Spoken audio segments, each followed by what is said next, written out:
Мамиледеги алтын эрежелер. Таарынычтарды топтобоңуз, бул көп нерсени жоготот. Кечиргенди үйрөнүшүңүз керек. Бул бирөөгө эмес, биринчи кезекте сизге керек. Кыянаттык же өчөшкөндүк менен мамилени улантуунун кереги жок. Балдай ширин сүйлөгөн сөзүңүзгө иш-аракетиңиз, кулк мүнөзүңүз дал келүүсү керек. Балдар сизди түшүнбөйт деп таарынбаңыз. Түшүнүш үчүн сиз жашаган жашоо жолунан өтүшү керек. Анткени араңарда чоң айырма бар. Ата менен баланын көйгөйү түбөлүк көйгөй деп эсептешет. Бирок бул туура эмес. Балаңызды кичинекейинен туура тарбияласаңыз, мамилеңизде эч кандай көйгөй жаралбайт.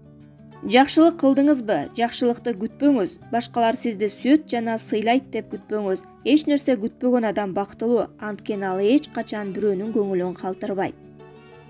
Сындабаңыз, сын пайдасыз, анткени ал адамды өзүн коргоого же өзүн актоого аракет кылууга мажбурлайт. Сын коркунучтуу, анткени анын текебердигине шек келтирип, өзүн өзү сыйлоо сезимине доо кетирет жана таарынууга алып келет. Урушпаңыз, ансыз деле эч кимге эч нерсе далилдей албайсыз. Ар ким өзүнүкүн туура деп эсептейт. Баары бир экинчиси сизди түшүнө албай калат. Себеби ал башкача турмуштук тажрыйбага ээ. Дүйнө жүзүндө талашып тартышууда жеңишке жетүү үчүн бир гана жол бар. Ал андан сактануу.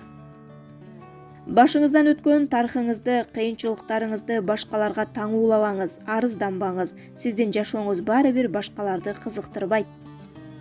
Башка адамдын жүрүм-турумун баалоодо кырдаалды жана жагдайларды эске алууга аракет кылыңыз. Мен деген эгоңузду жеңиңиз. Өзүңүздү орунсуз жүрүм-турумуңузду оңдоңуз. Бирөөдөн жакшы мамиле күтүүнү кааласаңыз, ага өзүңүз татыктуу болуңуз.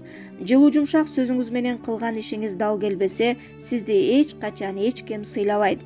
Жашоо мыйзамы деп жүрө бербей, туура ойлонуп, туура мамиле жасоону үйрөнүңүз. Туура мамиле өз ара ынтымакты бекемдейт. Башкалардын сиздей болушун талап кылбаңыз жана күтпөңүз. Ар бир адамдын аң сезими деңгээли ар башка. Адамдардын ар кандай типтери бар. Демек ойлоруңуздун, иш-аракеттериңиздин айырмачылыгына таң калбооңуз керек. Убакытты башкаруунун 15 ыкмасы. Эс тутумга ишенбеңиз. Милдеттериңизди жазып, мээңизге жүктөңүз. Артыкчылыктардын тизмесин түзүңүз. Бул нерсе көңүлүңүздү башка нерсеге бурууга жардам берет жана анча-мынча кошумча жумуштарга убактыңызды текке кетирбейсиз. Ар бир жуманын аягында кийинки жумага пландаштырууга убакыт бөлүңүз. Бул убакытты текке кетирбегенге аракет кылыңыз.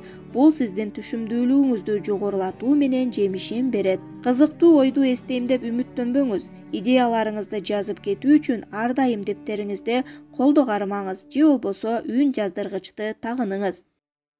Эгерде башка адамдын талаптары сиздин максаттарыңызга дал келбесе, анда жок деп жооп бериңиз. Муну үйрөнүш керек. Иш-аракет кылаардан мурун ойлон, бирок көп эмес. Бир аз чагылдыруу сизди ойлонбогон иш-аракеттерден жана убакытты текке кетирүүдөн сактап калат. Өзүңүздү өркүндөтүүгө жана пландарыңызга убакыт бөлүңүз. Эмне кылып жатканыңыздан кабардар болуңуз. Убактыңызды эмнеге коротуп жатканыңызды түшүнүшүңүз керек. Сиздин иш-аракеттериңиз сиздин максатыңызга жетише керек. Жеке менеджмент системаңызга сиз үчүн эффективдүү болгон ыкмаларды киргизиңиз жана бул тутумду дайыма колдонуңуз. Жаман адаттар боюнча өзүңүзгө баа бериңиз. Алар сиздин убактыңызды алышат. Ушул адаттардын тизмесин түзүп, бир-бирден арылыңыз. Эң натыйжалуу жолу жаман адатты пайдалуу адат менен алмаштыруу.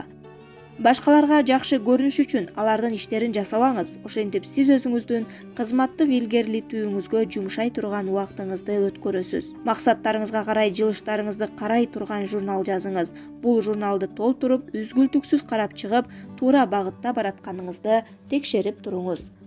Ар бир көйгөйдү мыкты жол менен чечүү мүмкүн эмес. Лев Толстой стилине жетүү үчүн сизге перфекционист болуунун, мисалы, бизнес катты 20 жолу кайра жазуунун кажети жок. Тапшырмалардын санын ашыкча жүктөбө. Эгерде сизде шашылыш тапшырмалар жана сиздин баардык убактыңызды ала турган маанилүү тапшырмалар болсо, анда экинчи деңгээлдеги тапшырмаларды ыңгайлуу убакытка жылдырууга болот. Натыйжалуулукка алданбаңыз. Учурда артыкчылыктуу боло элек тапшырманы натыйжалуу аткара аласыз.